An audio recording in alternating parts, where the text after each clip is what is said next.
की उत्पत्ति के बाद, जीवों की उत्पत्ति के पहले, कोशिकाओं की उत्पत्ति के पहले ये वायरस की उत्पत्ति हुई थी और उसमें आरएनए वायरस सबसे पहले आया।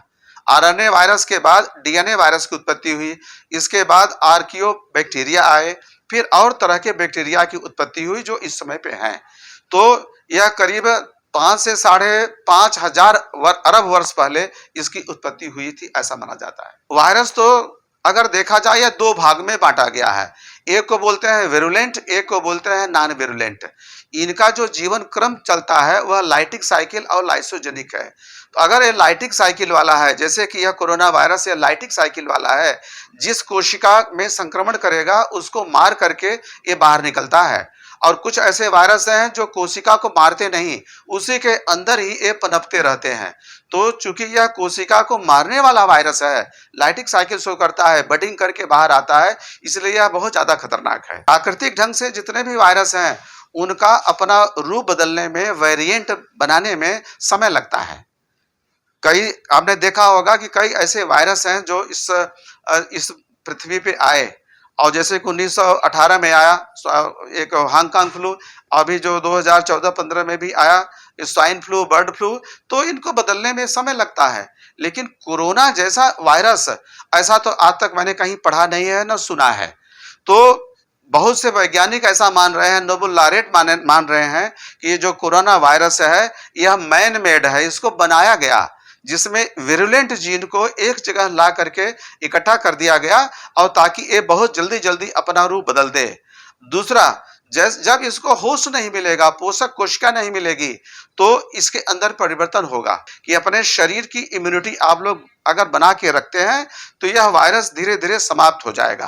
वायरस तो सारे खतरनाक होते हैं, जितने भी डिजीज काज करते हैं सारे खतरनाक होते हैं, और उसमें अभी तक यह सबसे खतरनाक पाया गया है। और इसकी कोई गारंटी नहीं कि भविष्य में नया वेरिएंट नहीं आएगा।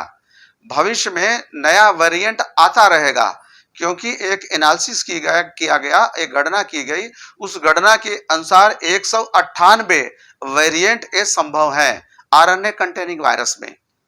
तो ये भी आरएनए कंटेनिंग वायरस है, इसमें भी नए वेरिएंट अभी तो शुरुआत हुई है, भविष्य में आ सकते हैं। इसलिए इसका रोकथाम जितने जल्दी हो जाए, इसका निदान जल्दी हो जाए, उतना ही यह मानव सभ्यता के लिए अच्छा रहेगा।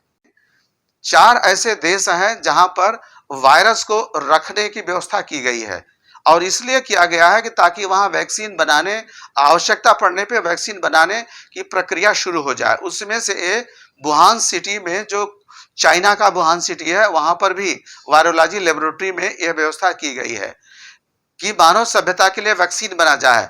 लेकिन मुझे तो ऐसा लगता है बायोफारवेयर, जैविक युद्ध के लिए चाइना ने ऐसा किया है, जैविक युद्ध की अपनी तैयारी कर रहा है कि वैसा तैयारी करेंगे तो पकड़े जाएंगे, तो लुके छिपे ऐसा तैयारी कर रहा है, और ताकि वायरस को इस प्रकृति में उसको फैलाते रहें और लोग उससे मरते रहें।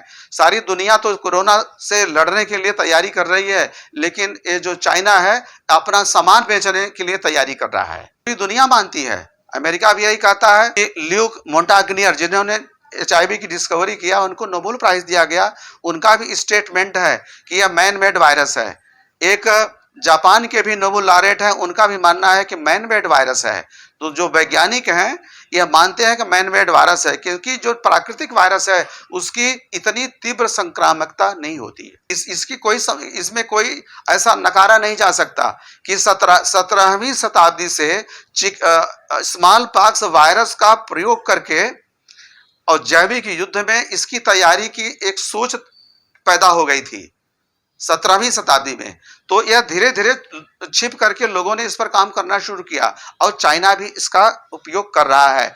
इसको बिल्कुल नकारा नहीं जा सकता, इसको स्वीकार किया जा सकता है। लेकिन अपना देश भारतवर्ष ने कह दिया कि हम जैविक युद्ध का कोई भी हथियार या वायरस का निर्माण नहीं करेंगे। आने वाले दिनों में आबादी को देखते हुए अगर कोई देश किसी दूसरे दुश्मन देश पे और वायरस या बैक्टीरिया के प्रिपरेशन को स्प्रेड कर देता है, मैं कह रहा हूं हवाई जहाज से स्प्रेड कर देता है, तो बहुत ही ज्यादा ये महामारी का रूप ले लेगा, अचानक ये फैलेगा, जिसको कंट्रोल करना, नियंत्रण करना सरकारों के लिए बहुत ही असंभव होगा और बहुत ही ज्यादा धन और जन की हानि होगी। इसमें अंतर्राष्ट्रीय जितने भी ऑर्गेनाइजेशन हो, हमारे यहाँ जितने भी ऑर्गेनाइजेशन है, यूएनओ है, वहां पर इस पर डिस्कस होना चाहिए। हमारा भारतवर्ष भी, अपना देश भी उसका सदस्य है, वहां डिस्कस हो और बैन लगे। चाइना में की इंक्वायरी हो, जैसे कि इस समय का वर्ल्ड हेल्थ ऑर्गेनाइजेशन चाइना का ही पिछलग्गू है। जब महामारी फैली थी उस समय 13 महीना ले लिया इसको वहां पर टीम भेजने के लिए। टीम जो रिपोर्ट दी है 300 पेज की है, जिसमें Wuhan city of virology laboratory का केवल 3 पेज दिया गया है। तो जो वर्ल्ड हेल्थ ऑर्गेनाइजेशन है ये भी चाइना को बचा रहा है।